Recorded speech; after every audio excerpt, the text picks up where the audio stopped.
खुदावंद यीशु मसीह की सलामती आपके साथ हो। Good morning. आज 27 अगस्त 2022 है।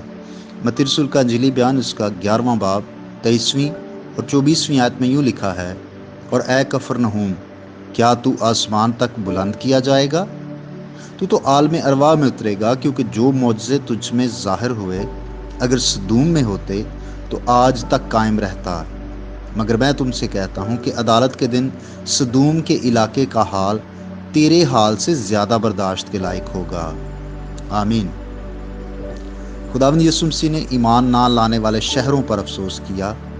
खराजीन और बैतसैदा के बाद अब कफरनहूम पर भी खुदावंद यीशु मसीह ने अफसोस किया और उसका मुवाजना किया सदूम के लोगों के साथ, जिसका जिक्र हम पैदाइश 19 बाब में पढ़ते हैं कि वहाँ पर गुनाह और बदी बहुत ज़्यादा थी और खुदा ने आसमान से आग और गंधक नाजल करके उस शहर को तबाह बर्बाद किया, सफ़े हस्ती से मिटा दिया। लेकिन वहां पर मुनादी नहीं हुई थी, वहां पर तौबा का पैगाम नहीं सुनाया गया। इसके बरक्स कफरनहूम में तो मौजज़ात भी हुए, कफरनहूम में तो यीशु मसीह ने तालीम भी दी। इसके बावजूद वो जानते बूझते हुए अगर तौबा नहीं करते और खुदा के बेटे खुदावंद यीशु मसीह को अपना निजात दहिंदा नहीं मानते, तो वो ज्यादा सजा पाएंगे, क्योंकि वो जानते बूझते हुए हक के कलाम को ठुकराते हैं, उसको कबूल नहीं करते। भाइयों और बहनों, अगर आज हम मौजूदा दौर की सूरत हाल को देखें तो क्या आज भी ऐसा नहीं है? क्या आज कोई मुनादी करने वाला नहीं है?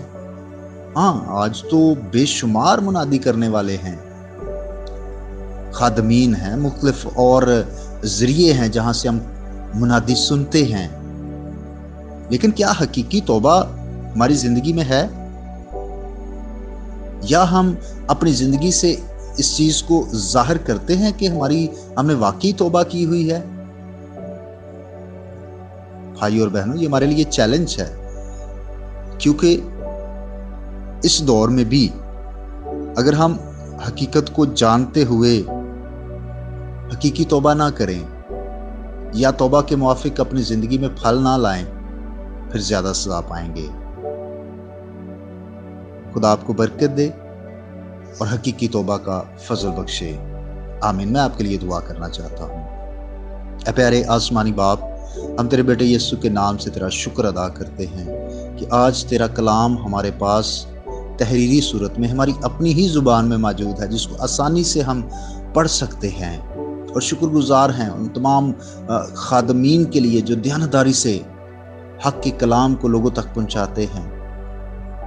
खुदा, हम खादमीन के लिए शुक्रगुजारी करते हुए बरकत मांगते हैं और दुआ करते हैं कि हर एक को फजल अता कर कि हकीकी तौबा करें, और बख्श दे खुदा कि हम तौबा के माफिक फल लाएं, अपनी ज़िंदगी से ज़ाहिर करें कि वाकई हमने तौबा की है।